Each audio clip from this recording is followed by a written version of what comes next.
Assalamualaikum warahmatullahi wabarakatuh. Pada kesempatan yang baik ini, saya, mahasiswa dari Prodi Hubungan Internasional Universitas Wahid Hasyim Semarang, akan mempresentasikan salah satu teori yang ada dalam studi hubungan internasional, yaitu teori konstruktivisme. Perkenalkan, nama saya Diva Ayu Safitri, NIM 19102021099.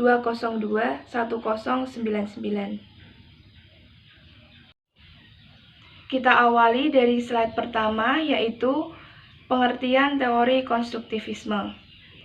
Konstruktivisme adalah pendekatan teoritis atau paradigma dalam studi hubungan internasional yang populer sejak tahun 1990-an setelah berakhirnya Perang Dingin.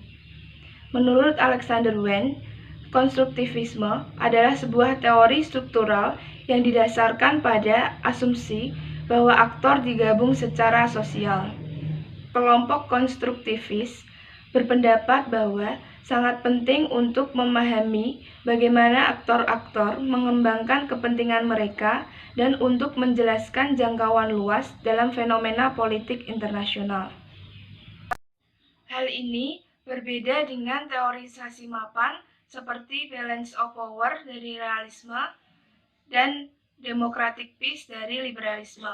Konstruktivisme bukan merupakan sebuah teori pengetahuan mengenai masalah-masalah sosial dan politik, melainkan sebuah kerangka berpikir analitis yang memuat beberapa asumsi tentang aktor dan faktor yang tidak ditemukan, diperhatikan, dan dimuat dalam teori konstruktivisme teori HI yang berasal dari paradigma realisme atau neorealisme dan liberalisme atau neoliberalisme.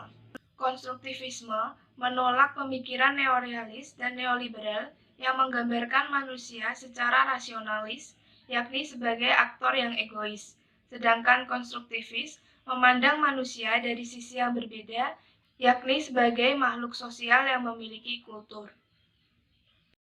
Slide selanjutnya yaitu kemunculan teori konstruktivisme. Seiring munculnya aktor-aktor non-negara, juga berkembangnya isu-isu internasional menjadi salah satu faktor dari diliriknya pendekatan ini. Ketidakmampuan neorealis, neoliberalis, dan ketidakpuasan para ilmuwan melihat teori-teori yang sudah mapan tidak mampu dalam menjelaskan isu-isu internasional yang berkembang menjadikan konstruktivis sebagai alternatif dalam penjelasan isu-isu tersebut. Neorealis dan neoliberal hanya dapat mengeksplorasi bagaimana kepentingan itu dapat terwujud, tetapi tidak dapat menjelaskan bagaimana suatu kepentingan itu terbentuk. Slide selanjutnya yaitu mengenai gagasan teori konstruktivisme. Gagasan fundamental konstruktivis secara umum berkaitan erat dengan hakikat pengetahuan yang senantiasa terikat pada ide atau konsep ciptaan manusia. Oleh sebab itu, manusialah yang membuat dunia sosial di mana mereka tinggal. Para penganut cara pandang konstruktivisme tentang hakikat dunia sosial dalam studi hubungan internasional mengadopsi premis konstruksi sosial. Konstruksi sosial berarti bahwa individu dan kelompok secara aktif menciptakan lingkungan tempat mereka berinteraksi, dari level mikro hingga makro, walaupun mereka tidak mampu mengatur seluruh kejadian dan faktor eksternal seperti yang diinginkan. Sehingga, dalam konteks politik global, tindakan para aktor dimungkinkan dan pada waktu yang bersamaan dibatasi, melalui berbagai kondisi serta institusi yang sudah berevolusi secara historis.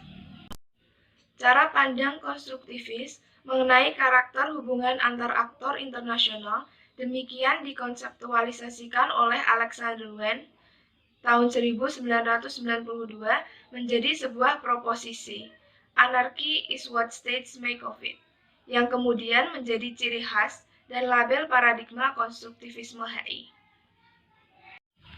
Asumsi-asumsi inilah yang membedakan teori konstruktivis dengan teori lainnya dalam memandang hubungan antar aktor dalam interaksi internasional. Kaum konstruktivis menganggap unsur non-material lah yang mempengaruhi perubahan pola interaksi, yaitu gagasan, ide-ide, dan norma yang berlaku saat itu. Konstruktivis mementingkan faktor non-material. Secara ontologis, pendekatan konstruktivis percaya bahwa norma, aturan, bahasa, budaya, dan ideologi merupakan fenomena sosial yang membentuk identitas dan menuntun tindakan. Berdasar pada pandangan konstruktivis, perilaku aktor didasari oleh kepentingannya.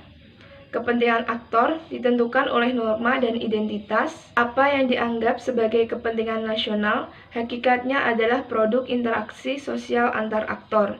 Dampaknya, struktur normatif atau ideasional membentuk identitas dan kepentingan aktor melalui imajinasi, komunikasi, dan pembatasan.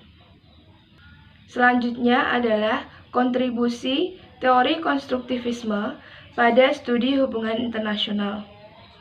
Pertama, bertambahnya materi cara pandang dalam menganalisa suatu fenomena dalam hubungan internasional kaitannya dengan teori perspektif, sehingga fenomena di dunia internasional dapat dianalisa dari berbagai sudut pandang. Kedua, munculnya konstruktivisme juga sebagai pencetus sebuah pembaharuan kepentingan dalam teori internasional. Ketiga, konstruktivisme membawa sebuah level konseptual dan pengalaman baru dalam menganalisa internasional dan masyarakat dunia. Kita berada pada akhir pembahasan, yaitu kritik terhadap teori konstruktivisme. 1. Tidak ada kesepakatan antara penganut konstruktivis itu sendiri tentang sifat dasar konstruktivisme, sehingga terdapat perbedaan pandangan antara kaum konstruktivis satu dengan yang lain. 2. Belum ada kepentingan ketika konstruktivisme terjun ke masyarakat. Akan tetapi, nilai-nilai dalam masyarakatlah yang menentukan kepentingan itu seperti interaksi, kultur, dan komunikasi. 3. Adanya pandangan bahwa konstruktivisme muncul untuk melengkapi keberadaan realis dan menjadi subordinat dari realis. 4.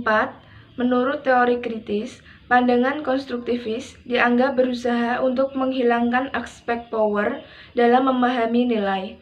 Konstruktivisme tidak memandang hubungan antar nilai sebagai sebuah proses politik yang mempengaruhi aspek-aspek tertentu seperti keadilan dan sebagainya. Sekian presentasi saya mengenai teori konstruktivisme. Terima kasih atas perhatian dan waktunya. Wassalamualaikum warahmatullahi wabarakatuh.